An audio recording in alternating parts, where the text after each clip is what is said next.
وتحملوا أثقالكم إلى بلد لم تكونوا بالغيه إلا بشق الأنفس إن ربكم لرؤوف رحيم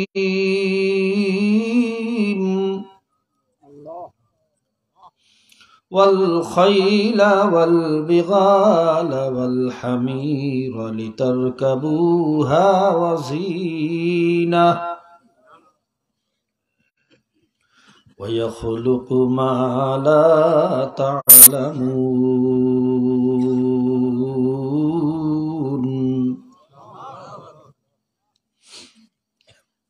وإن لكم في الأنعام لعبرة نسقيكم مما في بطونه من بين فرث ودم لبنا خالصا سائغا للشاربين صدق الله المولانا العظيم وصدق رسوله النبي الكريم ونحن على ذلك لمن الشاهدين والشاكرين ربنا تقبل منا ربنا تقبل منا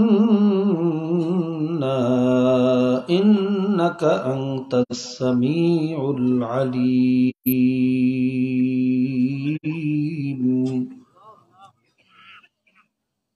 وتب علينا يا محترم মুআজ্জাজ সদর ইজলাস সম্মানিত সভাপতি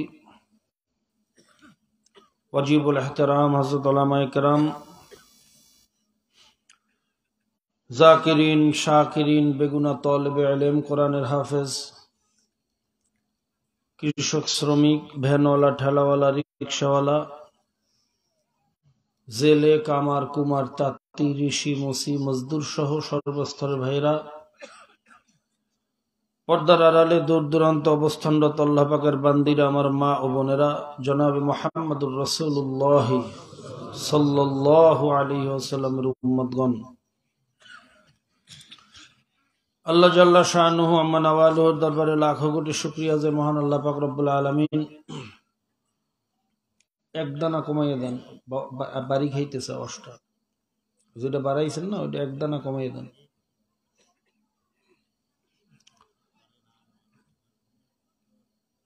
যে মহান আল্লাহ পাক রব্বুল আলামিন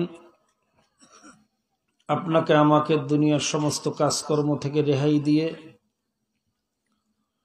কুরআন এবং হাদিসের মজলিসে জিকিরের মজলিসে হক্কানি উলামায়ে কেরামদের সাথে জাকিরিন শাকিরিনদের সাথে বেগুনা তলেবে ইলমদের সাথে আসার মতো এবং বসার মতো তৌফিক দান করেছেন এজন্য সবাই শুকরিয়া তান একবার বলি আলহামদুলিল্লাহ।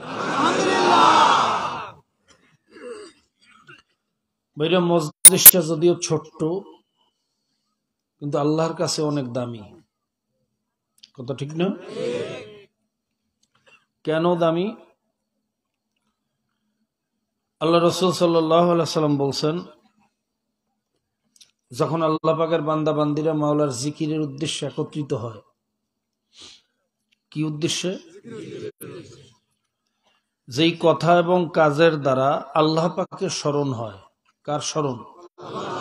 ওটাই মাওলার জিকির। এখানে যে আলোচনা হইতেছে কোরআন এবং হাদিসের আলোচনা, আল্লাহ এবং আল্লাহর রাসূলের আলোচনা। যে করে তার জন্য জিকির, যে শুনে তার জন্য কি?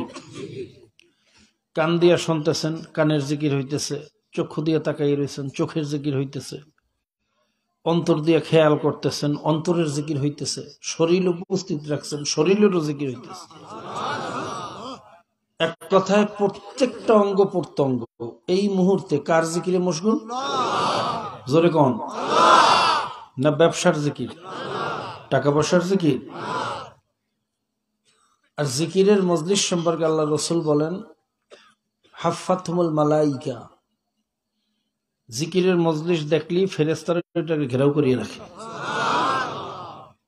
অগশিয়াতুমুর রহমা ওয়া নাযালাত আলাইহিমুস সাকিনা, আল্লাহ পাক রব্বুল আলামিন রহমতের দরওয়াজা খুলিয়ে দেয়, সাকিনা বর্ষণ করতে থাকেন। অন্য রওয়ায়াতে আসছে একদল রহমতের ফেরেশতা শুধু দোয়া করে, আল্লাহ যখন নিয়ে আসছো খালি হাতে ফিরেই দেবা, এর মধ্যে যাকে তোমার ভালো লাগে তার উসিলায় তুমি সবাইকে মাফ করিয়ে দাও। অন্য রওয়ায়াতে আসছে প্রত্যেক 40 জন মুমিনের মধ্যে একজন আল্লাহর ওলি থাকে। এখানে অনেক 40 মুমিন আছে, আমার বিশ্বাস, আমার ইয়াকিন এখানে আল্লাহর ওলিও আছে।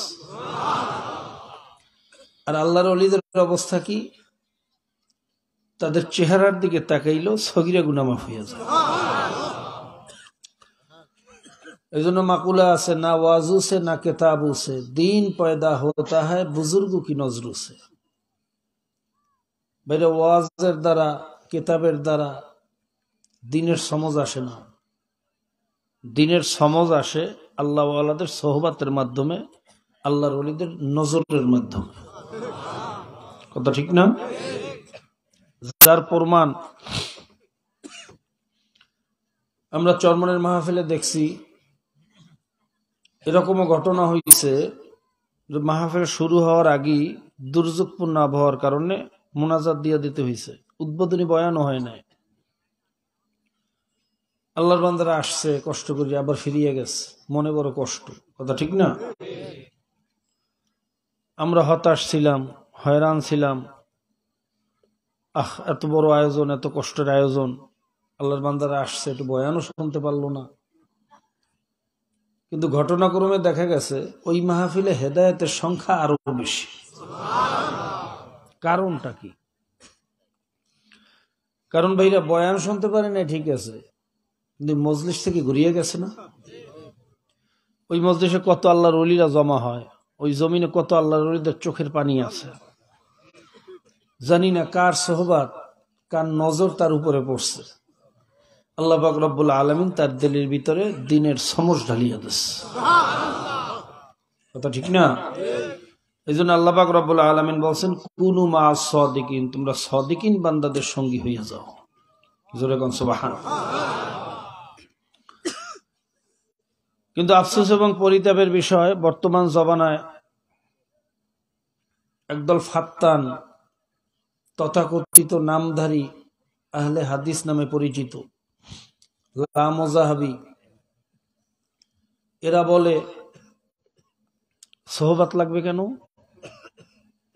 পীর লাগবে কেন, ইমাম আবু হানিফারে মানবো কেন, সহিহ হাদিস আছে না, সহিহ হাদিস মানবো। এরা বলতে চায় কোন ওস্তাদ মানা, পীর মানা, ইমাম আবু হানিফারে মানা, এটা হলো শিরক। নাউজুবিল্লাহ। কোন সহিহ হাদিস মানতে হইবে। আমরা বলে সব মুশরিক হয়ে গেছি, সব বলে জাহান্নামী হয়ে গেছি।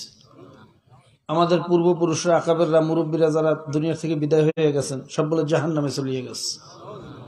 জোরে কর নাউজুবিল্লাহ। এরা বলে তাকলিদ করা যাবে না, সহিহ হাদিস পড়িয়া চলতে হইবে। আচ্ছা, আমি আপনাদের কাছে জিজ্ঞেস করি, আমি দুই ধরনের কথা বলবো, একটা হলো আকলি আর একটা হলো নকলি। যুক্তি দিয়ে কয়েকটা কথা বলবো এবং দলিল ভিত্তিক কয়েকটা কথা বলবো। এই জায়গায় আপনারা যারা আছেন, আচ্ছা বুকে হাত দিয়া সাহস করিয়া এই কথা কে বলতে পারবেন যে কোনো ওস্তাদের কাছে যাব না, কোনো পীরের কাছে যাব না, কোনো ইমামের কথা শুনবো না, সহিহ হাদিস পড়িয়া চলবো, কারো কাছে যাব না? এত বড় ক্ষমতা, এত বড় সাহস এই মজলিসে কার কার আছে? কথা কয় না। সহিহ হাদিস পড়িয়া চলার যোগ্যতা আমাদের আছে? হ্যাঁ। এরপরে ধরলাম আপনি খুব জহিন, জকিউল আসকিয়া, ইমাম আবু হানিফা রহমাতুল্লাহ আলাইহির মতো 5 লক্ষ হাদিস মুখস্থ করিয়া ফেলাইছেন। ইমাম আবু হানিফা রহমাতুল্লাহ আলাইহির হাদিস মুখস্থ ছিল কয় লাখ? মুখস্থ করেন কয় লাখ? তিনি তো তাবিন ছিলেন, সাহাবাদের থেকে হাদিস গ্রহণ করছেন, সাহাবাদেরকে দেখে ইসলাম শিখছেন। জোরে কোন সুবহানাল্লাহ। তেনার মতো ইমামকে বলে মানা যাইবে না, মানতে হইবে বলে এই বাটপারকে। এরপরে ধরলাম আপনি স্বপ্ন যোগে সাহাবাদের থেকে হাদিস শিখছেন, আপনি খুব জহিন জকিউল আসকিয়া, আপনি একটা হাদিস একবার পড়লে 40 বছরে বলেন না, সেটা তো আপনার সাথে সম্পৃক্ত। আমি তো স্বপ্ন যোগে হাদিস শিখতে পারি নাই, আমি তো সাহাবাদেরকে দেখে ইসলাম শিখতে পারি নাই, আমার তো আপনাকে দেখে শিখতে হয়। কি কথা ঠিক না?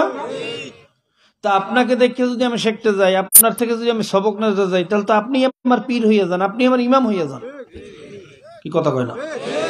তা আপনারে মানলে সমস্যা নাই, ইমাম আবু হানিফা রাহমাতুল্লাহ আলাইহি মানলে সমস্যা। এটা একটা বাটপারি কথা না? কথা কয় না? এরপরও ধরলাম কেউরে মানবেন না, সহিহ হাদিস পড়ে চলবেন, ইজমা কিয়াস মানবেন না, তাকলিদ করবেন না, অনুসরণ করবেন না, কোন ইমামের কথা মানবেন না। আচ্ছা, সহিহ হাদিস দিয়ে সব সমাধান আমাদের দ্বারা করা সম্ভব? এই যেমন ধরেন আমরা যে মাইকে কথা বলি, মাইকে নামাজ পড়াই, মাইকে আজান দেই, মাইকে কেরাত পড়ি, আল্লাহর রসুল কি মাইকে নামাজ পড়াইছেন? মাইকে আজান দিয়েছেন? সাহাবায়ে কেরাম দিয়েছেন? জোরে কোন একটা সহিহ হাদিস দেখাইতে পারবেন? তো এটা জায়েজ না নাজায়েজ? ফতুয়া কিন্তু দেশে একদলে কয় নাজায়েজ, আর একদলে কয় জায়েজ। তো নাজায়েজ হইলে আমি যে তেলাওয়াত করলাম একটু আগে, এটা তো নাজায়েজ হয়ে গেছে, কেন তেলাওয়াতের সাথে তো ইবাদতের সম্পর্ক। কথা ঠিক না? আর ইবাদতের মধ্যে তো বাড়তি কমতি করা যাবে না, কোনো বেদাত করা যাবে না, নতুন কিছু করা যাবে। তাহলে তাদের কথা অনুযায়ী মাইকে কথা বলা, মাইকে আজান দেওয়া, মাইকে নামাজ পড়ানো কোনোটাই জায়েজ নেই, কারণ সহিহ হাদিসে কথা কয় না রে। আমরা যে টেক্সটাইলের টুপি মাথায় দেই, এই টেক্সটাইলের কাপড় দিয়ে আল্লাহ রসুল টুপি পরছেন? কথা কয় না? সাহাবায়ে কেরাম পরছেন? এই টেক্সটাইলের কাপড় দিয়ে আল্লাহ রসুল সতর ডাকছেন? সাহাবায়ে কেরাম? তাহলে তো টেক্সটাইলের কাপড় পরা জায়েজ নাই, সহিহ হাদিসে নাই। না জায়েজ আছে? কথা কয় না? আবারও কয় না। তো যদি বলে এই কাপড় দিয়ে 70 টাকা জায়েজ নাই, তাহলে তো কাপড় গায়ে দিতে পারবেন না। না জায়েজ আছে? জোরে কোন পাইছেন কথা? একটা হাদিস দেখান তো, পারবেন দেখাইতে? কতক্ষণ পারবেন? ওলামায়ে কেরাম বলছেন জায়েজ। কারা বলছেন? জোরে কোন কোথার থেকে বলছেন? কোরআন এবং হাদিস থেকে গবেষণা করিয়া। কথা ঠিক না? আসলে কোরআন এবং হাদিসের মধ্যে সব জিনিসের সমাধান আছে, এক্সরে রিপোর্টের মধ্যে সবই আছে, কিন্তু বুঝতে হইলে ডাক্তারের চোখ লাগবে। কার চোখ? নয় মাইক অপারেটর দেখলে হইবে। আপনি আবার রাগইয়েন না, মাইক অপারেটরের পরামর্শ যদি কেউ বাইরে ঔষধ খায়, রোগী বাঁচবে না মরবে? কথা কইয়েন। তাহলে রিপোর্ট দেখতে হইবে কার? জোরে কোন ঠিক তদ্রুপ কোরআন এবং হাদিসে ইশারাতান কিনায়াতান সব সমাধান আছে। আর নইলে এই বৈজ্ঞানিক যুগে, বিজ্ঞানের যুগে কোরআন হাদিস তো চলতো না। কি কথা ঠিক না? কিয়ামত পর্যন্ত চলতে পারতো না।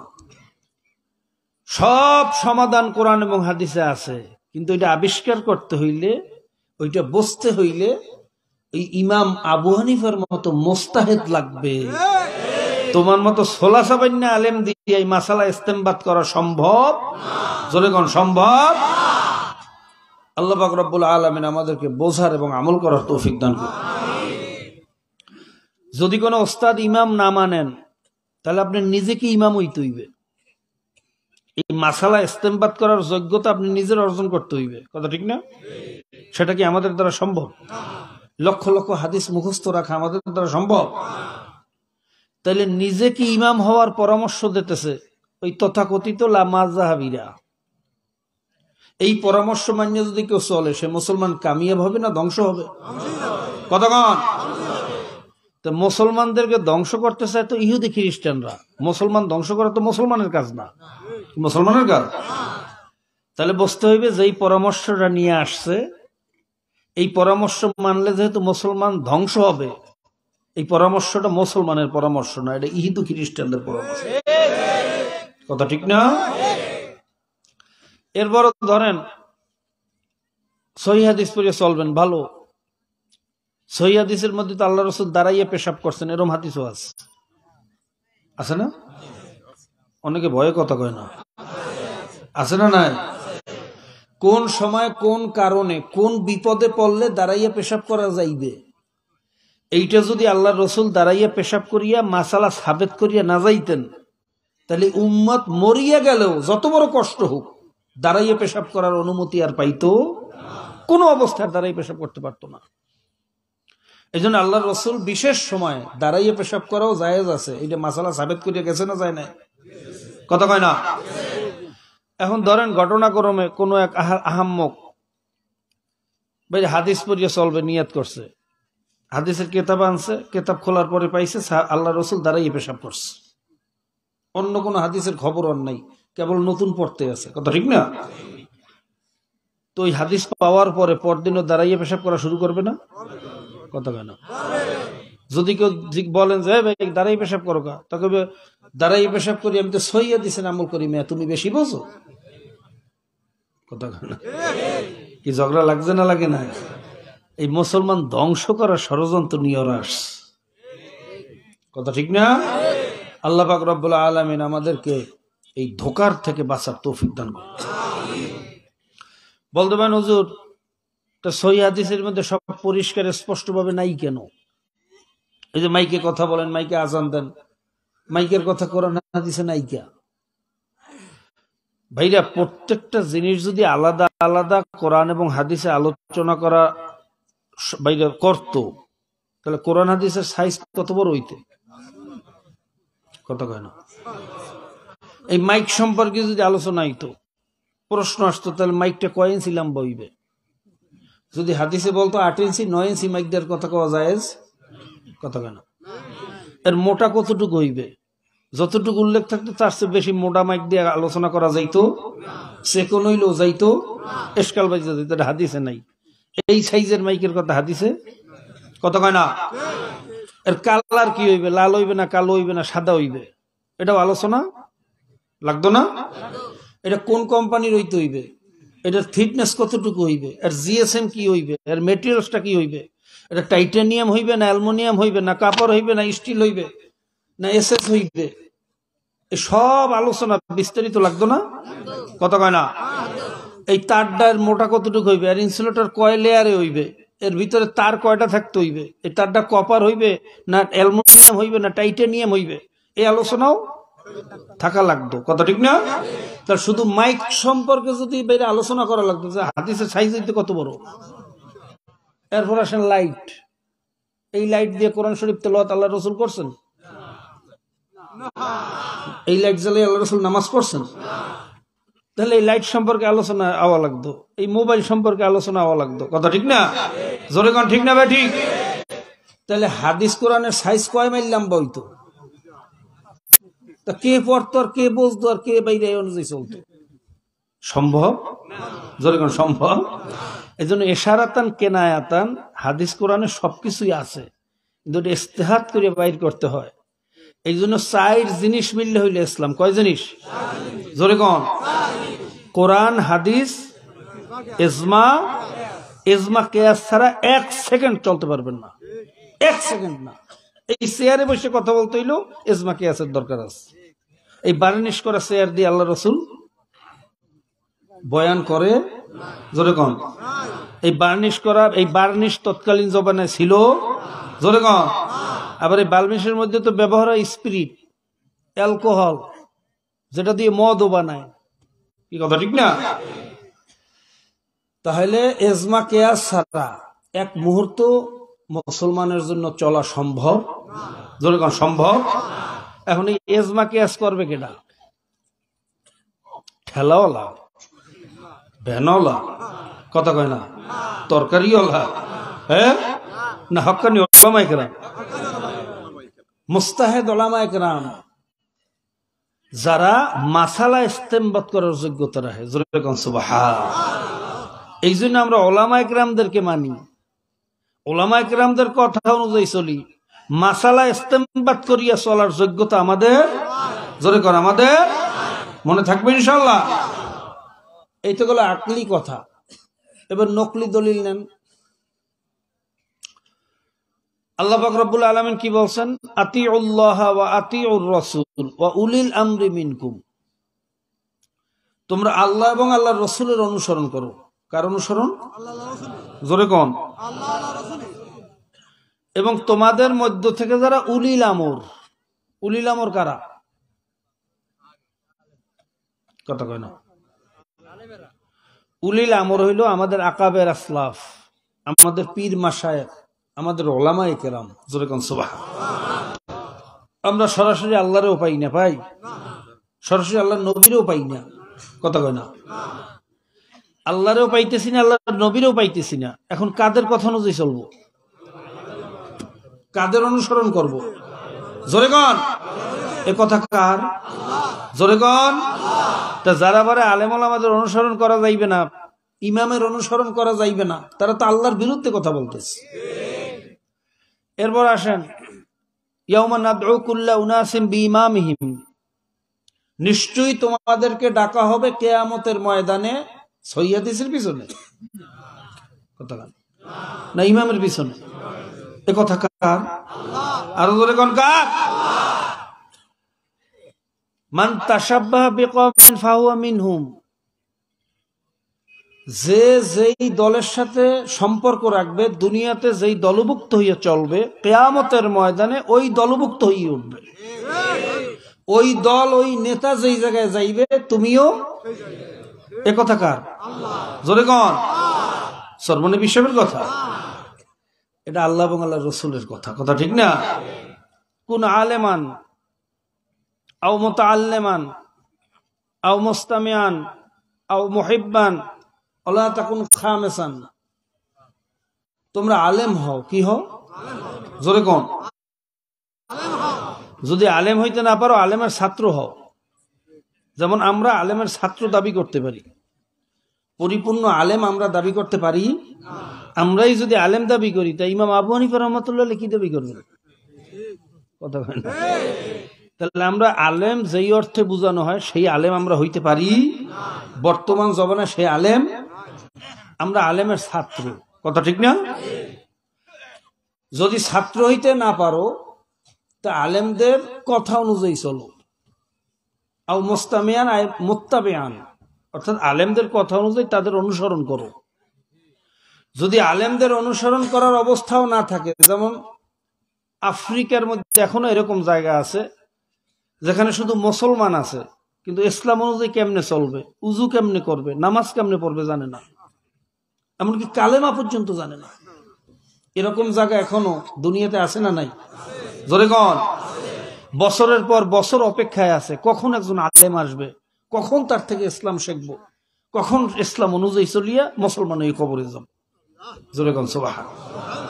এরকম জায়গা এখনো দুনিয়াতে আছে না নাই? যদি এরকম অবস্থা হয় যে এখন আর আলেমদের পরামর্শ অনুযায়ী চলার অবস্থা, তখন কি করতে হইবে? আলেমদের দুশ্মনী করতে হইবে, আলেমদের বিরুদ্ধে ফতোয়া দিতে হইবে। হুজুর আমিন জোরে কইলেন না কা, রফিয়েদিন করলেন না কা, মসজিদের মধ্যে দাঁড়াইয়া টাই পরা, কোট পরা, এটা কিচ্ছু জানে না। হে ইমাম সাহেবের ভুল ধরা শুরু করছে। কথা কয় না? কি আছে না নাই? তা যখন আলেমদেরকে পাবো না, আলেমদেরকে মোহাব্বত করতে হইবে। এ কথা কার? আল্লাহ নবীর। জোরে কোন কার? সহিহ রওয়ায়াতের ভিতরে আসছে। আর আল্লাহ নবী ওই কথা বলেন নাই যেই কথা আল্লাহর থেকে ইশারা পান নাই। তাহলে আল্লাহ নবীর কথাগুলো ইনডাইরেক্টলি কারি কথা? জোরে কোন? তো যারা বলে আলেমদের অনুসরণ করা যাবে না, আলেম মানা যাবে না, মানতে হবে সহিহ হাদিস, এরা কি আল্লাহ এবং আল্লাহর রসুলের মর্জি অনুযায়ী কথা বললো না তাদের বিরুদ্ধে বললো? জোরে কোন? আরো জোরে কোন? আল্লাহ পাক রব্বুল আলামিন এই ফিতনার থেকে আমাদেরকে হেফাজত করুন। তো ভাইরা, বিভিন্ন ফেরকায় বিভক্ত হয়েছে মুসলমানের সন্তান। আরেক দল বাইরেছে, এরা আবার কয় চরমনে মুরিদ হইছি ইসলার জন্য। রাজনীতি তো আর চরমনের কথা অনুযায়ী করা যাবে না, রাজনীতি করতে হবে মন মতো। কারণ ইসলামের সাথে রাজনীতির কোনো সম্পর্ক নাই। সবাই নাউজুবিল্লাহ করেন। কি আছে না নাই? ভাইরা, আমি তাদের কাছে জিজ্ঞেস করি, আমাদের শায়খ ও মুর্শিদ হযরত পীর সাহেব হুজুর চরমনে নওয়ারাল্লাহু মারকাদাহু, সবাই বলেন আল্লাহুম্মা আমিন। তিনি প্রায় বলতেন যে তোমরা এতই যখন বোঝো তাহলে তো তোমাদের কাছে আমার মুরিদ হওয়া উচিত ছিল, আমার কাছে মুরিদ হইছো কেন? কথা ঠিক না? আমার নবী জনাবে মুহাম্মদুর রাসূলুল্লাহ, সবাই বলেন সাল্লাল্লাহু, তিনি কি শুধু ধর্ম পরিচালনা করছেন না রাষ্ট্র পরিচালনা করছেন? তিনি একা করছেন না সাহাবায়ে কেরামও করছেন? নামাজ রোজা যেরকম ফরজ, আল্লাহর জমিনে আল্লাহর দ্বীন বাস্তবায়নের চেষ্টা ওরা কি মুস্তাহাব? কথা কয় না? আল্লাহর রাসূল রাষ্ট্র পরিচালনা করছেন, সাহাবায়ে কেরাম করছেন। কোরআনুল কারীমের ভিতরে 650 উপরে আছে সিয়াসাতের আয়াত। কত? কিসাসের আয়াত। চুরি করলে কি বিচার, জেনা করলে কি বিচার, মদ খাইলে কি বিচার, মিথ্যা কথা বললে কি বিচার, মিথ্যা সাক্ষী দিলে কি বিচার, খাদ্যে ভেজাল দিলে কি বিচার, আইল ঠেললে মানুষের ঠগাই খাইলে কি বিচার, এই সমস্ত কিসাসের আয়াত কোরআনের মধ্যে আছে না নাই? জোরে কোন? রাষ্ট্র কিভাবে পরিচালনা করতে হবে, খাজনা ট্যাক্স ওসর কেমনে আদায় করতে হবে, বিজাতীয় বিধর্মীরা রাষ্ট্রের ভিতরে কিভাবে থাকবে, তাদের জানমালের নিরাপত্তা কিভাবে দিতে হবে, তাদের ব্যবসা বাণিজ্য সহ মানবিক মর্যাদা নিয়ে কিভাবে বসবাস করবে, এ কথা কোরআনে আছে না নাই? কোরআন কি শুধু মুসলমানের জন্য আসছে? কথা কয় না? আল্লাহর নবী কি মুসলমানদের উপরে আসছে না ইয়ামে জাহিলিয়াতের যুগে আসছে? কোরআন তো গোটা জাতির জন্য আসছে। সেই কোরআন দিয়ে আল্লাহর রাসূল গোটা জাতিকে নিয়ন্ত্রণ করছেন, করেন না? কথা কয় না? জোরে কোন?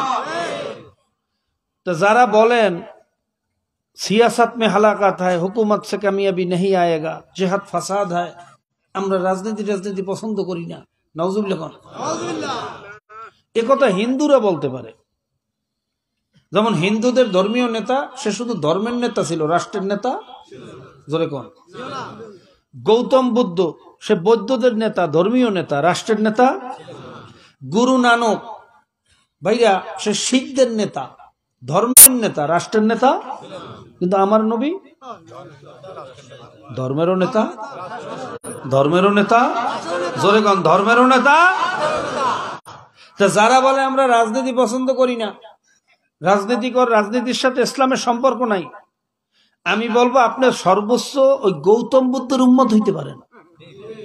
কথা ঠিক না? গুরু নানকের উম্মত হইতে পারেন, শ্রীকৃষ্ণের উম্মত হইতে পারেন, নবী মুহাম্মদের উম্মত হইতে পারেন না। এই কথা ঠিক না? ঠিক। যদি নবী মুহাম্মদের উম্মত হইতেন তাহলে ধর্মের মধ্যে ইসলাম মানতেন, রাষ্ট্রের মধ্যে ইসলাম মানতেন। কি কথা ঠিক না? ঠিক। আস্তে এই কথা বলার কারণে দেখেন এই 92-95% মুসলমানের দেশে জেনার আইন আছে না নাই? কথা কয় না?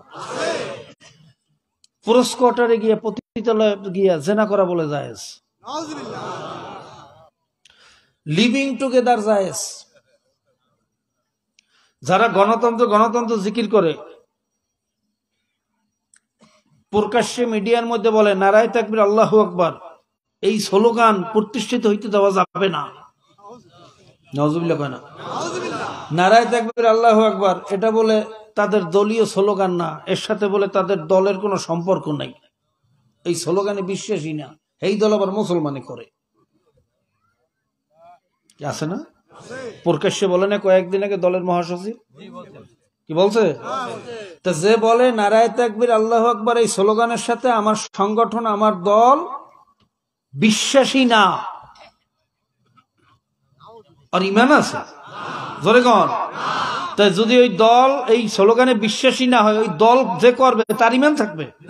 জোরে কোন? ভাইরা, এই সমস্ত কথা বলার কারণে রাজনীতি পছন্দ করি না, সিয়াসত পছন্দ করি না, এই কথা বলিয়া তারা তো আব্রাহাম লিঙ্কনের রাজনীতি করে। কথা ঠিক না? সেকুলারিজম, মাও সেতুংয়ের আদর্শ, লেনিনের আদর্শ, ডেমোক্রেসি, যে ডেমোক্রেসির স্লোগান হলো government by the people, of the people, for the people. এক কথায় আইন দেওয়ার মালিক জনগণ, ক্ষমতার মালিক জনগণ, সার্বভৌমত্বের মালিক জনগণ, সব বলে জনগণ। যার ফলশ্রুতিতে জনগণ মিললে আইন বানাইছে পতিতালয়ে গিয়ে জেনা করো, এটা জায়েজ। বিবাহ ছাড়া ছেলে আর মেয়ে একসাথে লিভিং টুগেদার করো, যারও সন্তান হোক, জায়েজ। কি আইন আমাদের দেশে আছে না নাই? কথা কয় না। অথচ বিয়ে করতে গেলে 18 বছর হওয়ার আগে যদি কোনো মেয়েরে বিবাহ দেয়, যে বিবাহ দেবে তারও জেল, যে বিবাহ পড়াইবে তারও, কথা কয় না। কি আইন আছে না নাই? আমি কি মঙ্গল গ্রহের কোন আইনের কথা কই, না বাংলাদেশের আইনের কথা কই, না জমিনের নিচের কথা কই? কথা কন। 18 বছর হওয়ার আগে কোনো মেয়েকে বিবাহ দিলে যে বিয়ে দেবে তারও জেল, যে বিয়ে পড়াইবে তারও জেল, যে সাক্ষী দেবে তারও। কিন্তু 16 বছরের মেয়েরা যে পতিতাবৃত্তি করতেছে, দেহ ব্যবসা করতেছে, জেনা করতেছে, এর বিরুদ্ধে কোন আইন নেই। ইডেন কলেজে পড়ালেখা বাদ দিয়ে যে বেশ্যাখানার আড্ডাখানা মিলাইছে, এর বিরুদ্ধে কোন আইন? জোরে কোন আইন? এটা কি মুসলমানের আইন না কাফেরের আইন? জোরে কোন। এই কুফরি আইন আমাদের সমাজে আছে না নাই? আরো জোরে কোন। এই আইনগুলো পাশ করে কারা? জিন আর ফেরেশতা? তা আবু জাহেল আর নমরুদাই করে? তা কবরবাসী করে না এই দেশের জাতা মানুষই করে? কথা কয় না। এই যারা বলে আমি ধর্মীয় রাজনীতি পছন্দ করি না, কথা ঠিক না? এইবার আপনাদের কাছে জিজ্ঞেস করি, যদি বুঝিয়া থাকেন উত্তর দেন। যার সহযোগিতার মাধ্যমে, যার চেষ্টার মাধ্যমে কুফরি আইন পাশ হয়, আপনার সহযোগিতার কারণে, বুদ্ধির কারণে, মেধার কারণে, অর্থের কারণে যদি কুফরি আইন আদর্শ বাস্তবায়নে সহযোগিতা হয়, আপনার ইমানের অবস্থা কি?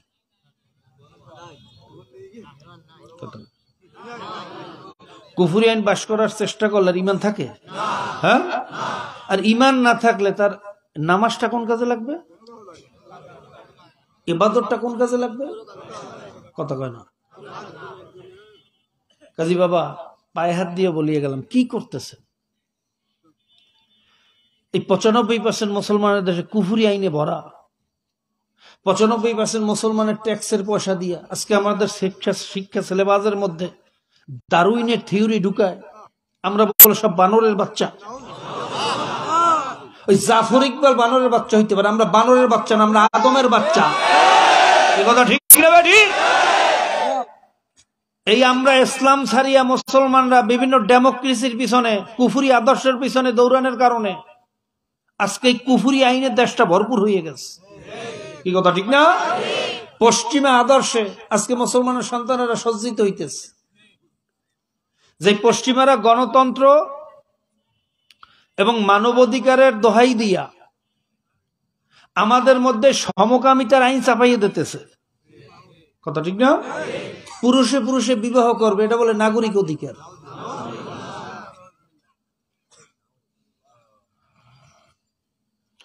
এর চেয়ে নিকৃষ্ট জানোয়ারের মধ্যে তো আইন নেই। কি কথা ঠিক না? কোরআন বাদ দিয়া মানব রচিত সংবিধান বাস্তবায়ন করতে গিয়া, ফ্রিডম দিতে গিয়া, বাইরে মানবাধিকার স্লোগান দিতে গিয়া আর জাতিকে কোন জায়গায় নিয়ে আসছে দেখেন।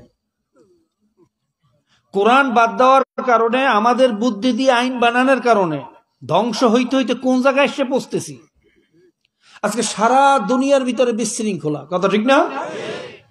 এক এক যুদ্ধের মধ্যে লক্ষ লক্ষ লোক মারা যাইতেছে শুধু আধিপত্য বিস্তার করতে গিয়া।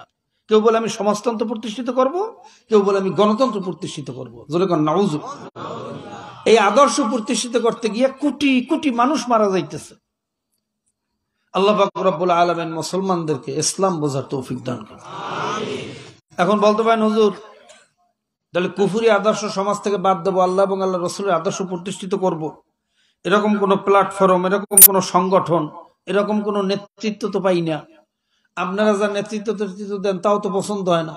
এখন কি করব? যদি কেউ পছন্দ না হয় তা আপনি নিজে নেতৃত্ব দেন না কা? কথা কেন?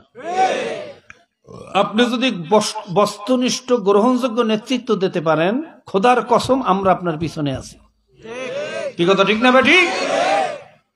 যদি সেই যোগ্যতা, সেই মেধা, সেই প্রজ্ঞা আপনার না থাকে, একটা সংগঠন করবেন সেই যোগ্যতা, কথা কেন?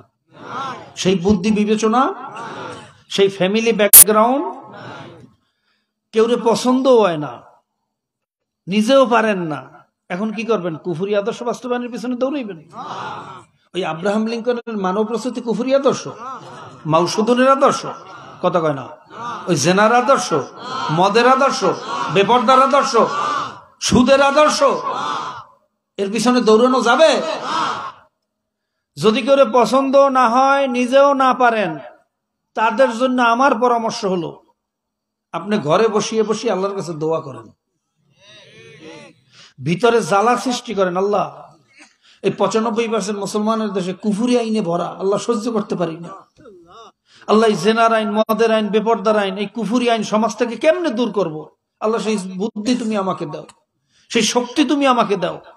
এইভাবে মাওলার কাছে দোয়া করেন, 2 ফোঁটা চোখের পানি ফালান।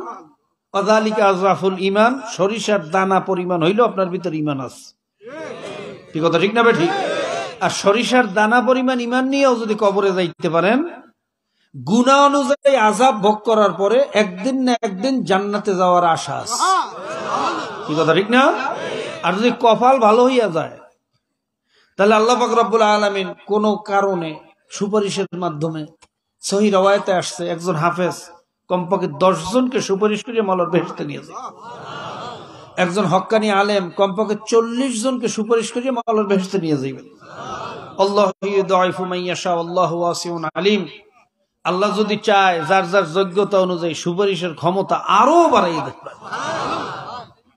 যদি কি থাকে, কত কেন জোরে কোন মুখস্থ করেন, তাহলে যে কোনো একটা ওসিলে আল্লাহ মাফ করিয়ে দিতে পারে না? পারে না? কিন্তু খোদা না খাস্তা বাবা, ইমানের মধ্যে যদি ত্রুটি থাকে, কিসের মধ্যে? মুখস্থ করেন, কিসের মধ্যে? তাহলে বাবা, আলেম তো দূরের কথা, পীর তো দূরের কথা, খোদ নবীও তার সন্তানকে বেহেশতে নিতে পারবে? নূহ আলাইহিস সালাম তার ছেলে কেনানকে জান্নাতে নিতে পারবে? ইব্রাহিম আলাইহিস সালাম তার পিতা আজর কুমারকে জান্নাতে নিতে পারবে? আল্লাহর রসুল তার আপন চাচা আবু তালেবকে জান্নাতে নিতে পারবে? কাজী বাবা, পায়ে হাত দিয়ে বলিয়া গেলাম, ওয়াজ তো জীবনে বহু শুনছেন, আরো শুনবেন। অনেকে আমার এই আলোচনায় বিরক্ত হইতে পারে, যে হুজুর কি আলোচনা শুরু করলে, একটু সুন্নাতের আমলের কথা কইবে, একটু মিডিয়া সুন্নাতের কথা কইবে, এই আমলে ওই সোয়াব, ওই আমলে ওই সোয়াব, পাহাড় পরিমাণ সোয়াব, আসমান জমিন বরাবর সোয়াব। এত সোয়াব রাখবেন কই? ইমানের দিক তলা ফুটোই রয়েছে। কথা কয় না? ইমানের যদি তলা ফুটা না হইতো, তাহলে মুসলমানের দেশে মদের আইন পাশ করতে পারে? জোরে কোন? শিক্ষা সিলেবাসের ভিতরে দারুইনের বানরের থিওরি ঢুকাইতে পারে? আগে ইমানের তলা ঠিক করেন, তারপর ইবাদত করেন। ইমান যদি ঠিক না থাকে, যত ইবাদত করবেন, কোন ইবাদত কাজে লাগবে? জোরে কোন লাগবে? আল্লাহ পাক রব্বুল আলামিন আমাদেরকে কামেল মোমেন হওয়ার তৌফিক দান। স্পিকার গুলো মনে বাড়ি মারতেছে ভাই, ওটা কমা, ওই জায়গায় যে বাড়ি মারি, স্পিকার কমাই দেন। বাইরে যে কথাগুলো বললাম, একটু চিন্তা করে বলেন তো, কথাগুলো কি কোরআন এবং হাদিসের পক্ষে কইলাম, না আমার মন গড়া কথা কইলাম? আল্লাহ এবং আল্লাহর রসুলের পক্ষে হয়েছে না বিরুদ্ধে হয়েছে? জোরে কন। এরপরে একদল কপাল পোড়া আছে, দেখবেন খালি ঘাড় দিয়ে ঠেলে, কি থাকবে না? থাকবে না?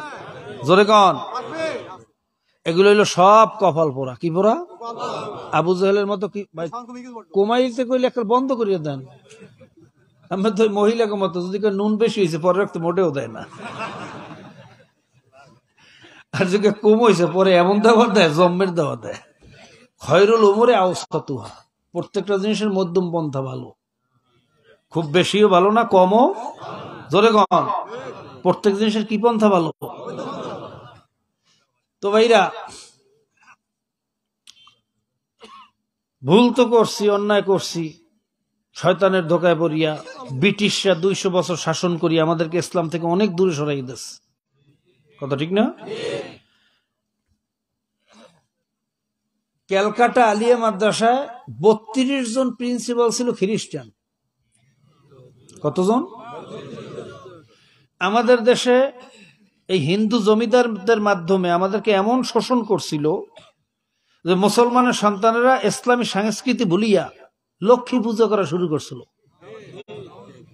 কি জানেন না? বুড়ো মানুষের কাছে জিজ্ঞেস করি না, দেশে লক্ষ্মী পূজা করতো মুসলমানের সন্তানেরা। কথা ঠিক না? পাড়া বলি দিত মুসলমানের সন্তান, নাউজুবিল্লাহ কয় না? এমনকি দলিলের শুরুতে মাত্র 50 বছর আগের দলিল উল্টেই দেখেন।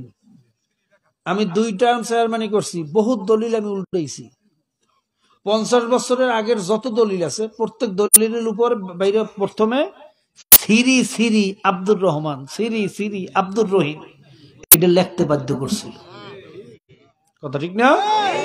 সিলেটে গেলে দেখবেন কথার শেষে আইরাম, খাইরাম, জাইরাম। এই রাজা গৌর গোবিন্দ কথার শেষে রাম বলতে বাধ্য করছিল। ইতিহাস জানেন না?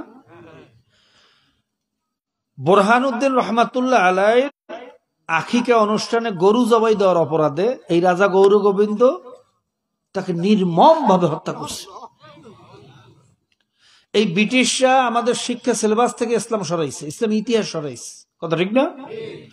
ধর্মের থেকে রাজনীতিকে আলাদা করছে। ধর্ম থাকবে মসজিদের ভিতরে, রাস্তায় ধর্ম চলবে না। নাউজুবিল্লাহ। এইভাবে বিভিন্ন কারণে আমরা ইসলাম থেকে অনেক দূরে সরিয়ে গেছি। কথা ঠিক না? এদেশে অনেক আলেমরা আগে বলতো আমরা রাজনীতি পছন্দ করি না। অনেক পীরেরা এখনো বলে আমরা রাজনীতি পছন্দ করি না। তা তুমি কি পেট নীতি পছন্দ করো? আল্লাহ রসুলের নীতি পছন্দ করো না, তুমি কি পেট নীতি করো? কথা কয় না? কি আছে না নাই? তো ভাইরা ভুলে চোখে পড়িয়া করছি। আমাদেরকে ইসলাম থেকে কাফেররা ষড়যন্ত্র করে দূরে সরাইছে। আমাদের পীর মাশায়েখ হযরত উলামায়ে কেরাম আসিয়া ঘরে ঘরে যাইয়া এই চিশতিয়া সাবিরিয়া তরিকার মুরব্বীরা, শর্ষিনার মুরব্বীরা, জৈনপুরের মুরব্বীরা ভাইরা এইভাবে ফকিরের বেশে দেশে আসছে ঘরে ঘরে যাইয়া এই তাবলিগের মাধ্যমে দাওয়াত দিতে দিতে দিতে দিতে মুসলমানদেরকে কেবল কালেমা কোরআন শিখাইয়া এই পর্যন্ত আনছে। কি কথা ঠিক না? আমরা তো সুযোগ পাইলে এক তরিকা আরেক তরিকার ঠেলিয়ে পানিতে ফেলাই দিই। কি আছে না এরকম হিংসা? আমাদের মধ্যে সমস্যা থাকতে পারে, কিন্তু আমাদের মুরব্বীদের মধ্যে কোনো সমস্যা ছিল? সবাই একত্রিত হইয়া দিনের কাজ করছে। বলতে পারো এত তরিকা, এত মাদ্রাসা, এত পীর লাগে কা? একজন হইতে পারতো না? ইসলামের দল একটা হইতে পারে না? অনেকের একটা কথা আছে, কিন্তু আছে না ভাইরা? যদি চরমনাই শুধু একটাই তরিকা থাকতো তাহলে ইসলামের খেদমত বেশি হইতো না কম হইতো? কথা কয় না? বিভিন্ন তরিকা ইসলামের দাওয়াত দেওয়ার কারণে মুসলমান ইসলামের দাওয়াত বেশি পাইছে না কম পাইছে? একটা মাদ্রাসা যদি এই মাদ্রাসাটা এই এলাকায় থাকতো সাতক্ষীরায়, তাতে কি ইসলামের খেদমত বেশি হইতো না? এখন বেশি হওয়ার কারণে বেশি হইতে আছে। কথা কয় না? সংগঠন বেশি হওয়ার কারণে ইসলামের প্রতি লোকও বেশি আসছে। সুবহানাল্লাহ, সুবহানাল্লাহ। বলতে পারেন হুজুর এখন আমরা একত্রিত হইলে তো ইসলামী হুকুমত কায়েম হইয়া যায়। এত সোজা মনে করছেন? বাংলাদেশে এখনো ইসলাম চাউন্য মানুষ 5% হয় নাই। কথা ঠিক না? এই যে গ্রিক দেবীর মূর্তি বসাইছিল, আন্দোলন করছেন কয়জনে?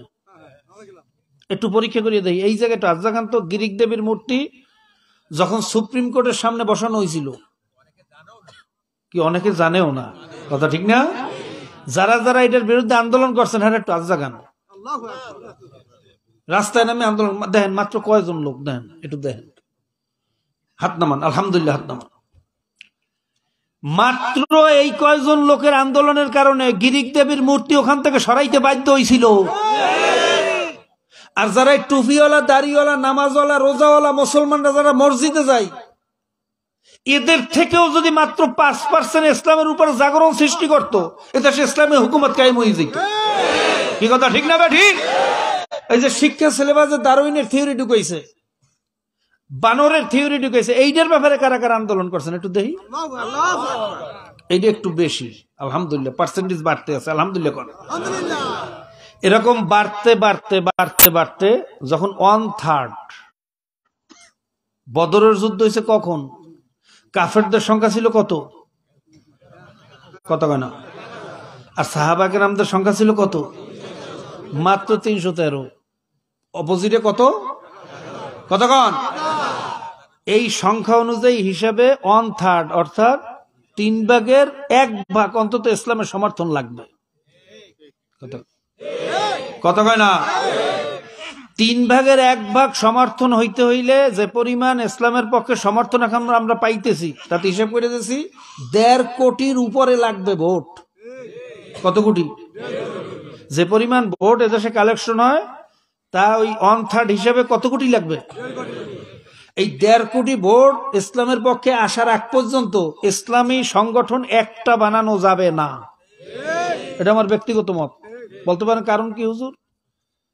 কারণ ইসলামী সংগঠন যদি এখনই এক প্ল্যাটফর্ম হয়, কোন সংগঠন নাই, একটাই সংগঠন, যেমন হেফাজতে ইসলাম, যেমন আর কোন দল এদেশে নাই।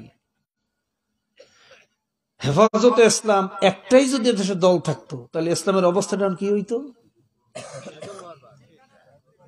বুঝছে কোন কি হইতো? উপকার হইতো না ক্ষতি হইতো? বুঝছে কইছেন তো কেন ক্ষতি হইতো? কারণ একটা দলকে নিয়ন্ত্রণ করা সহজ, একটা দলকে চাপিয়ে ধরা সহজ না কঠিন? জোরে কন, আরো জোরে কন। ও যদি বাঘও হয়, সিংহ হয়, হাতিও হয়, যত বড় হোক, একটা জিনিসকে আটকাইয়ে ধরা পশ্চিমাদের জন্য সহজ না কঠিন?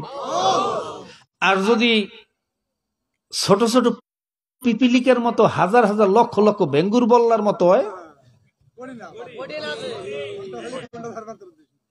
কথা বলে না, মৌমাছির মতো বল্লার মতো যদি কুটি কুটি হয়, ছোট হইল কি ওটা নিয়ন্ত্রণ করা সহজ না কঠিন? যদি ইসলামের একটা সংগঠন হইতো পশ্চিমারা ঘাট টিপিয়ে ধরতো আমাদেরকে, কি কথা ঠিক না? আমাদেরকে ধ্বংস করিয়ে ফেলাইতো, সহজ হইতো তাদের জন্য। আর এখন গ্রামে গ্রামে মহল্লায় মহল্লায় ইসলামের দাওয়াত হইতেছে, জোরে কোন আলহামদুলিল্লাহ। আমাদের সংগঠন ভিন্ন হইতে পারে কিন্তু আমাদের উদ্দেশ্য কি? এক না ভিন্ন? জোরে কোন, আরো জোরে কোন। আমাদের দল ভিন্ন হইতে পারে, উদ্দেশ্য কি? জোরে কোন। আমাদের উদ্দেশ্য ঢাকা যাওয়া, রাস্তা বিভিন্ন হইতে পারে, কেউ পথ দিয়া বাই পথে, কেউ ভাইরা নদী পথে, কেউ হাওয়াই পথে, কথা ঠিক না? কিন্তু উদ্দেশ্য যদি ঢাকা যাওয়া হয়, পথ আলাদা হোক, একদিন না একদিন ঢাকা যাই আমরা একত্রিত হব, কথা ঠিক না? ঠিক। যদি আমাদের উদ্দেশ্য হয় কুফরি আদর্শের বিরুদ্ধে আল্লাহ এবং আল্লাহ রসুলের আদর্শকে বাস্তবায়ন করা, বিভিন্ন পথে চেষ্টা চলতেছে, কথা ঠিক না? জোরে কন। যদি উদ্দেশ্য ঠিক থাকে, একদিন না একদিন আমরা এক জায়গায় এক প্ল্যাটফর্মে হওয়া শুধু সময়ের ব্যাপার। কেউ একটু আগে যাইবে, কেউ একটু পরে যাইবে, কিন্তু ঢাকা যদি উদ্দেশ্য হয় একদিন না একদিন এক জায়গায়, কথা কন। ইনশাআল্লাহ সেই পরিবেশ যখন সৃষ্টি হবে, মুসলমানদের এক প্ল্যাটফর্মে ওঠা শুধু সময়ের ব্যাপার। এর আগে এক প্ল্যাটফর্মে এক সংগঠন নিয়ে কাজ করা মোটেও নিরাপদ, জোরে কোন নিরাপদ। এটা আমার ব্যক্তিগত মত, কার সাথে মেলবে কি মেলবে না আমি জানি না, কি আপনাদের সাথে মেলে বুদ্ধি, কথা কয় না। এই জন্য এখনই ইসলামী সংগঠন এক করার কোন প্রয়োজন, জোরে কোন প্রয়োজন। বিভিন্ন প্ল্যাটফর্মে কাজ চলতেছে, যদি সহি ধারার আকীদা যদি ঠিক থাকে, আমরা এক ভাই আরেক ভাইয়ের সহযোগী হব, এক ভাই অপর ভাই সমালোচনা করব, বিরোধিতা করব, জোরে গান করব, মনে থাকবে ইনশাআল্লাহ। কার কার মনে থাকবে? আল্লাহু আকবার, নারায়ে তাকবীর, আলহামদুলিল্লাহ। সবাই হাত নামে। আল্লাহ তুমি আমাদেরকে মিলিয়া জুলিয়া কাজ করার তৌফিক দান করো।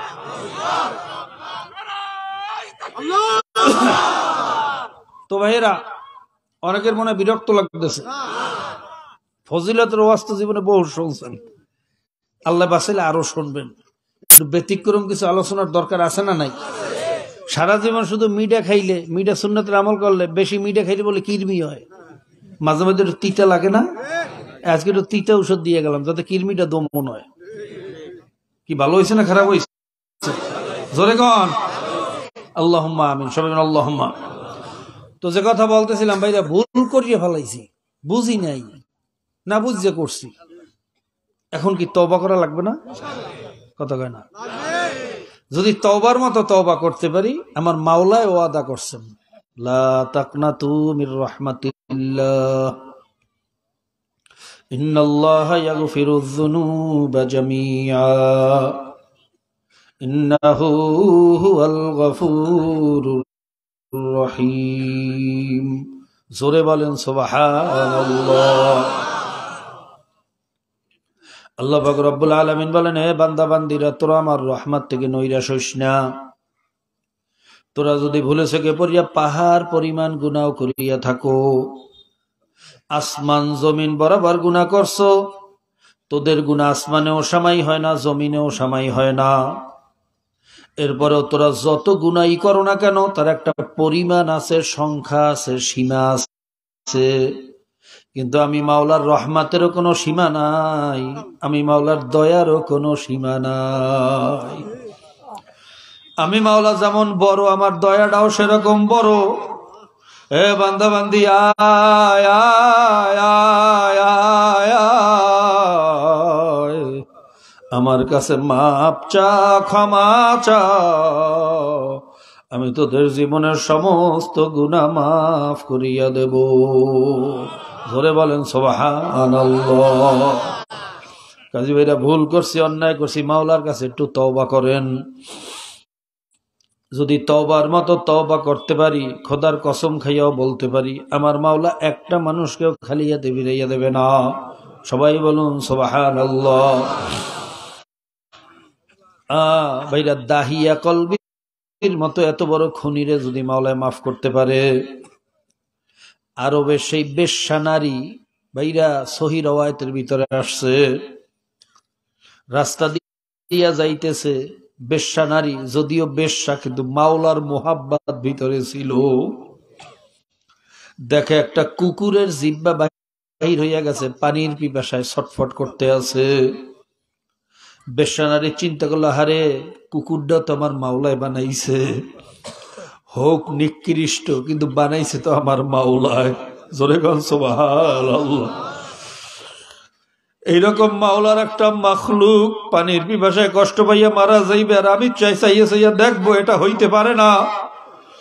এই চিন্তা করি ওই বেশ্যা নারী নিজের সফর বন্ধ করিয়া পায়ের মোজা খুলিয়া ঢোল বানাইছে, গায়ের ওড়না সিরিয়া রশি বানাইছে, ওই রশির সাথে ঢোল বান্ধিয়া অদূরি কূপের ভিতরে গিয়া একটু ফালায়, পানি ওঠে, কুকুরের কাছে আসতে আসতে পড়িয়া যায়, দুই এক ফোঁটা যা থাকে মুখের ভিতরে চাপিয়া দেয়, আবার যাইয়া কূপের ভিতরে ফালায়, আবার একটুখানি পানি ওঠে, কুকুরের মুখের ভিতরে চাপিয়া চাপিয়া দেয়। এই ছোট্ট সামান্য একটা আমল আমার মাওলার কাছে এত পছন্দ হয়ে গেছে। আমার মাওলা ডাক দিয়ে বলে, নবী আপনি জানিয়ে রাখেন, ওই বেশ্যা নারীকে আমি মাফ করিয়া দিলাম। আমার আমলটা বড় ভালো লাগছে, পরে আমি মাফ করিয়া দিলাম। কাজী ভাই, আমার মাওলা কখন কোন কারণে কাকে মাফ করিয়া দেয় বলা যায় না। ভাইরা, বনি ইসরাইলের ভিতরে এক যুবক, ঘটনা তো শুনছেন, বড় নিকৃষ্ট ছিল, এমন খারাপ, এমন নিকৃষ্ট, ওরকম মানুষ মনে হয় জবানায় দ্বিতীয় কেউ ছিল না। শহরবাসী বলল, এই ছেলে যদি শহরে থাকে আমাদের ছেলে বানো নষ্ট করিয়া ফেলাইবে, ওকে শহর থেকে তাড়াইয়া দেওয়া হোক। সবাই পরামর্শ করিয়া ওই ছেলেকে যখন শহর থেকে তাড়াইয়া দিয়েছে, ওই যুবক কোথাও জায়গা না পাইয়া গিয়া বাইরা জঙ্গলের ভিতরে আশ্রয় গ্রহণ করছে। জঙ্গলের ভিতরে কোথাও বাইরা আল্লাহ মাথা গোজার ঠাই নাই, আসমান তার ছাদ, জমিন তার বিছানা, গাছের শিকড় তার বালিশ, মশারি নাই, খাতা নাই, কম্বল নাই, মশায় কামড়ায়, পোকামাকড়ে জ্বালায়, এত অসুবিধার মধ্যে থাকতে থাকতে অসুস্থ হইয়া মৌয়াতের ভয় ভিতরে আসছে। যুবক ডাইনে তাকায়, বামে তাকায়, চতুর্দিকে তাকাইয়া দেখে না, কোথাও কোনো সাহায্য পাওয়ার আশা নাই, শুধু জঙ্গল আর মরুভূমি। সব দিক থেকে নৈরাশ হইয়া আসমানের দিকে, আমার মাওলার দিকে তাকাইছে। জোরে কোন সুবহানাল্লাহ।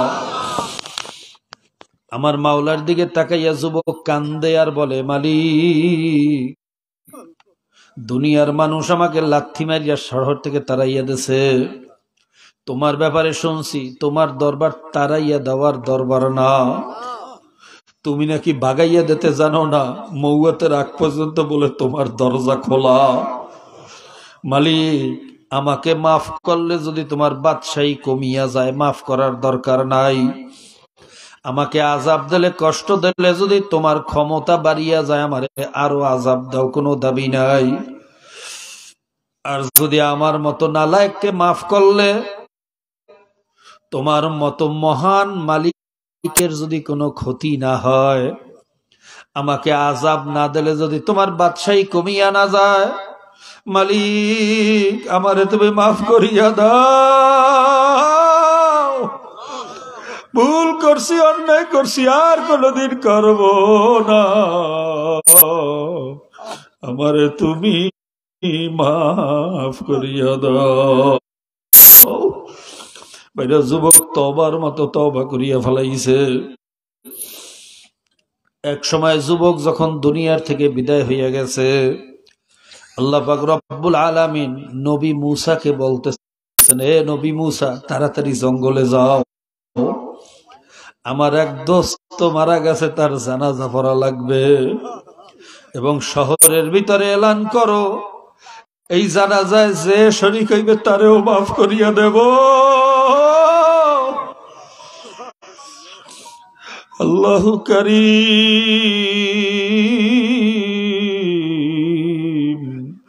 আল্লাহু রহিম। ভাইরা আমার, মাওলার রহমত, মাওলার দয়া কেমনে বুঝাবো, আমার বুঝাইয়া বলার যোগ্যতা নাই। মূসা আলাইহিস সালাম যখন শহরে এলান করিয়া দিলেন, সমস্ত মানুষ জঙ্গলে যাওয়ার পাল্লা শুরু করছে। কার আগে কে যাইবে, জীবনের সমস্ত গুনাহ মাফ হওয়ার সুযোগ আর কোনোদিন পাই না, না পাই। সবাই যখন জঙ্গলে গিয়ে একত্রিত হইল, দেখে তো সেই যুবক আমরা যাকে শহর থেকে তাড়াইয়া দিছিলাম। শহরবাসী বলে, ও নবী মূসা, আপনি কি বললেন আর আমরা কি দেখতে আছি? এ তো অত্যন্ত নিকৃষ্ট খারাপ একটা আল্লাহর দুশমন, এর চেয়ে খারাপ যুবক এই জবানায় দ্বিতীয় আর কেউ ছিল না। এরকম মানুষের জানাজা পড়লে এবার গুনাহ মাফ হবে, আমাদের তো বুঝে আসে না। মূসা আলাইহিস সালাম মুশকিলে পড়ে আল্লাহর কাছে বলেন, ও মাওলা, তুমি বললা তোমার দোস্ত, আর শহরবাসী সাক্ষী দিল তোমার দুশমন, আমি তো এর কোনো মারেফাত বুঝতে পারলাম না। আল্লাহ পাক রব্বুল আলামিন বলেন, হে নবী মূসা, আমিও সত্য বলছি, শহরবাসীও সত্য বলছে। ও আমার দুশমন ছিল, ঘটনা সত্য, কিন্তু যখন ও মুসিবতগ্রস্ত হইয়া ফায়ারা ইউমনাহু ফালাম ইয়ারাহু করিবা ওয়ালা বাঈদা, ও ডাইন দিকে সাহায্য তালাশ করে, দেখে না আমি মাওলা ছাড়া কোনো সাহায্যের রাস্তা খোলা নাই। ফায়ারা ইউসরাহু ফামা রাহাউ করিবা ওয়ালা বাঈদা, ও বাম দিকেও যখন দেখে আমি মাওলা ছাড়া সাহায্যের কোনো আশা নাই, সব দিক থেকে ঘুরিয়া ফিরিয়া যখন আমার বান্দা আমি মাওলার দরবারে ফিরিয়া আসছে। ও মূসা, মান জাআনি মান তাগাররাবা ইলাইয়া তালাক্তাইতাহু মিন বাঈদ, जब कोई बंदा बंदी मेरी तरफ आता है, शिकस्ता दिल आता है, टूटा हुआ दिल आता है, जब वो घबरा कर चारी तरफ मायूसी का समंदर देखता है, आसमान उस पर टूट सा नजर आता है, जमीन उस पर तंग हो जाता है, चारी तरफ के दरवाजे जब उस पर बंद हो जाता है, मेरी दरवाजा को भी बंद नहीं होता। সবাই যখন দরজা বন্ধ করে, আমার দরজা তখনও খোলা। আমি দরজা বন্ধ করতে জানি না মূসা, আমি মাওলা বড় দয়ার মাওলা, আমি মাওলা বড় মায়ার মাওলা। মূসা, তুমি আরো জানিয়ে রাখো, ও তো তঙ্গি দেলওয়ালা ছিল, ছোট দেলওয়ালা, শুধু নিজের জন্যই ক্ষমা চাইছে। ওর ক্ষমা চাওয়ার পদ্ধতিটা আমার কাছে এত ভালো লাগছে, ওর কাকুতি মিনতি, ওর কান্নাকাটি, ওর রোনাজারি, আমি মাওলার আরশটারে এমন ভাবে গরম বানাইয়া ফেলাইছে, আমার মোহাব্বতের দরিয়ার ভিতরে এমন জোশ লাগাইয়া দেছে, ওই মুহূর্তে যদি একবারও বলতো আল্লাহ দুনিয়ার সবাইরেও মাফ করিয়া দাও, আমি দুনিয়ার সবাইরেও মাফ না করিয়া পারতাম না। আমি মাওলা বড় দয়ার মাওলা।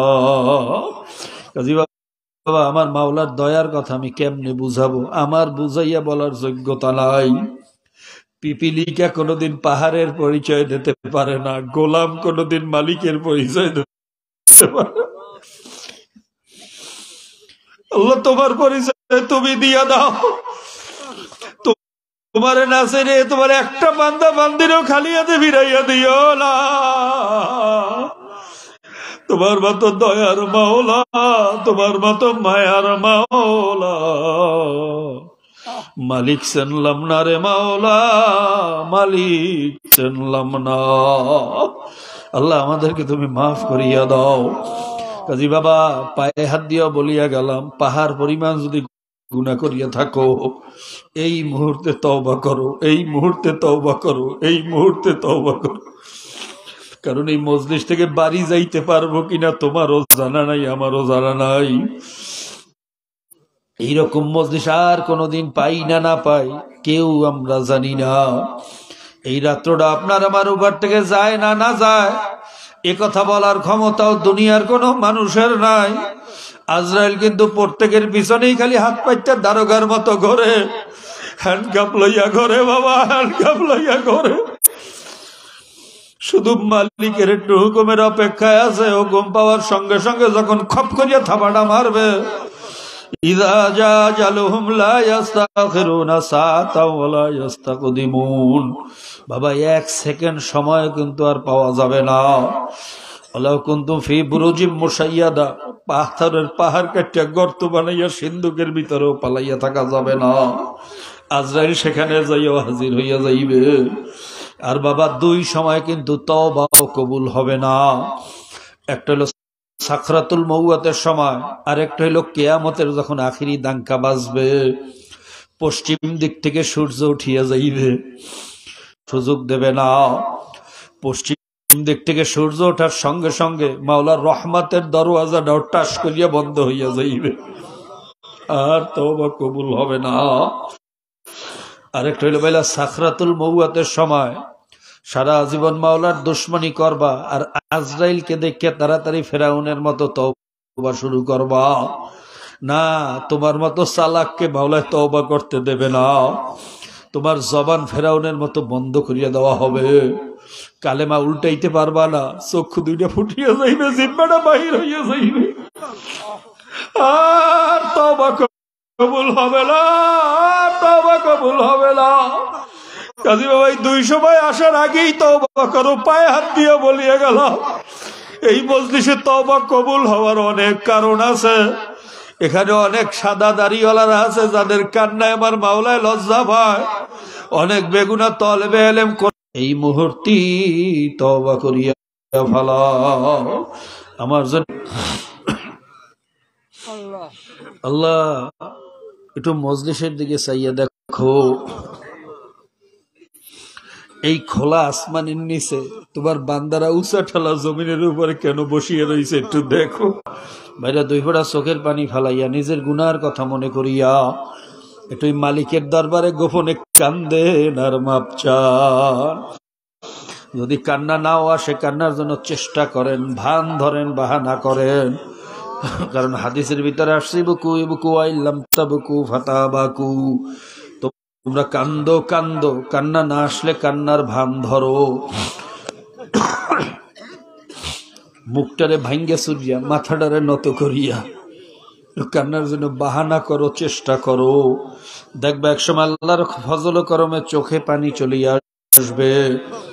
আর যদি মাওলার ভয়ে, মাওলার মোহাব্বতে চক্ষু দিয়ে পানি বাইর হইতে পারে, মান বাকা মিন খাশিয়াতিল্লাহি ফাকাদ হারামাল্লাহু তিলকা আইনা আলান নার। চোখে পানিওয়ালা বান্দা বান্দীদের উপরে বলে জাহান্নামের আগুন হারাম। চোখের পানি আমার মাওলা সহ্য করতে পারে না। চোখে পানিওয়ালা বান্দা বান্দিরে মাওলায় বলে জাহান্নামে জ্বালাইতে পারবে না। আবার চোখে পানি ছাড়া গুনাহ মাফ হওয়া বড় কঠিন। দুনিয়ার এমন কোন আল্লাহর ওলি নাই যে চোখে পানি ছাড়া আল্লাহর ওলি হইতে পারছে। সাহাবায়ে কেরামদের ইতিহাস পড়িয়া দেখো, ওমর ফারুক রাদিয়াল্লাহু তাআলা আনহু কাঁদতে কাঁদতে গালে কালো দাগ পড়াইয়া ফেলাইছে। ওসমান গনি রাদিয়াল্লাহু তাআলা আনহু কবর দেখলেই হাউমাউ করিয়া কান্না শুরু করিয়া দিতে, কবর দেখলে সইতে পারত না। আলী রাদিয়াল্লাহু তাআলা আনহু ওযু করতে গেলে চেহারাটা লাল হইয়া যাইতো, নামাজের ভিতরে দাঁড়াই খালি থর থর করিয়া কাঁপতো আর জার জার করিয়া কাঁদতো। মালিকের সামনে দাঁড়াইছি, কি বেয়াদবি হয় না, কোন ভুল হইয়া এই ভয়গাল থর থর করিয়া কাঁপতো।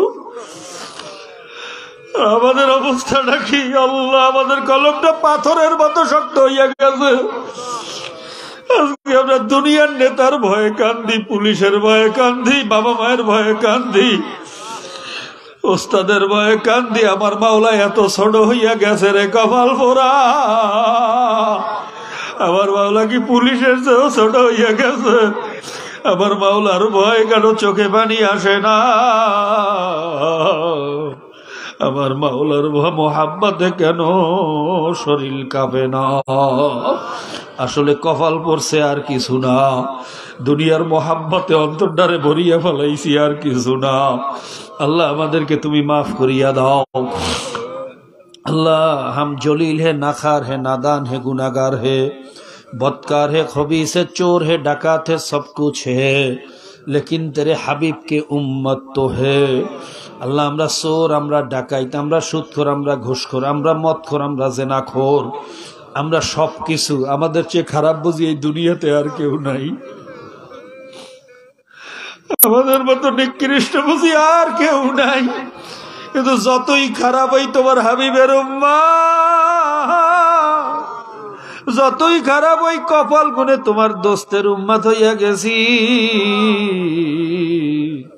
তোমার দোস্তের খাতিলে আমাদেরকে মাফ করিয়া দাও।